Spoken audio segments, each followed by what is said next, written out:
Calvin Benjamin did get in the game, had a few catches, but this was all New Orleans. That thing about Buffalo winning at home is not a thing anymore because New Orleans right now is terrifying. What's up, Manti Te'o? Sean Payton with the rare game day smile, and you would smile too because 47-10 Saints roll. And that is their 7th straight win. The last team to start 0-2 and then win 7 straight was the 1993 Cowboys, who of course went on to win the Lombardi Trophy. Guys, can we officially say that we are on board with the Saints being maybe the best team in the NFC? Certainly a contender, but are we buying on the Saints, guys? Listen, you could make the argument that they're the best team in the NFL. You know, listen, when they had Adrian Peterson, we thought, you know what, that backfield seems awfully crowded. And then they shipped him off to Arizona, and then all of a sudden, Mark Ingram, who had that career season last year, and then the young fella, Kamara, started making plays. And you see what they're doing. Without a passing TD, if I, before the season, said there's going to be a game where the Hall of Famer Drew Brees wins, they blow a team out, and he doesn't throw a touchdown, you say, Nate, you are out of your mind. Crazy. We're going to drug test you in the morning. He went out there and played a great game. Ingram, 3 touchdowns. Kamara, 1 touchdown. Catching out of the backfield, running in between the tackles. I think at the age that Drew Brees is, this is the perfect game for him to be part of. Because now he doesn't go out there and have to throw his shoulder out, throw his elbow out every game trying to keep his team afloat. I'll give them credit where credit is due. 7 straight wins is really hard in this league. And it's funny, we go back in time and look at their first 2 losses.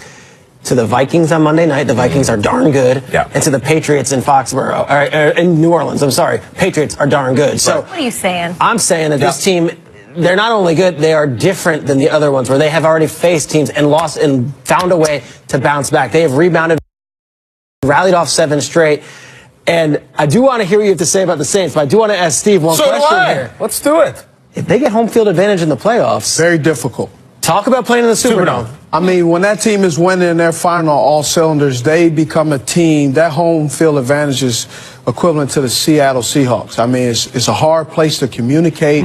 Those fans are just bouncing off the walls, and the music is glaring, and those guys are just going at it, and they're having a good time. That place it's like Mardi Gras inside of the Mercedes-Benz Dome. It is unbelievable, and it makes a very difficult place to play. I believe it. And this is a different Saints team. I like this mean new Saints team. Like they're usually in the Dome. They throw 60 times a game. Now it's like Scott Howard becoming Teen Wolf, all right? Emo, pouty Anakin becoming Darth. They run the ball. They don't need to throw it. I look at Drew Brees' playoff losses, like throughout his career. He loses to Seattle in 2013, 43 passes. Loses to San Francisco, 63 passes, 60 passes, all of them just throwing it around.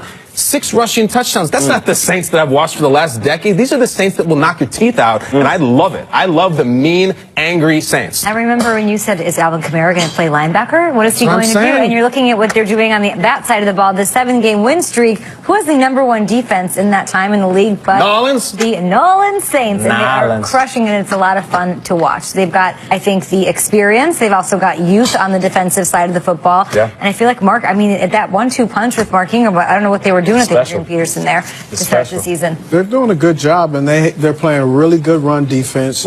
And a running game travels. It doesn't matter where they are. But the year they won the Super Bowl, when they were in the top 5, top 6 in rushing, they have an older quarterback. And so with having an older quarterback, they want to be able to run the ball and to be able to control a game. Controlling a game for an older quarterback control his fatigue. You could control his fatigue, but also you control him not getting hit, exposing him to, because you don't want Drew Brees can get into a shootout. But you don't want your quarterback at 40 years old or 20 years old to be in a shootout week 3. And that's what they were doing. When they lost 0-2, they came back and said, you know what, we need to establish the run, and they're doing a great job. And also, too, they have jokers. Coach Payton calls them jokers, where they can run the ball and catch the ball out of the backfield. So Ingram is running very angry. Nothing is more troubling to a DB is when a running back can catch it out of the back.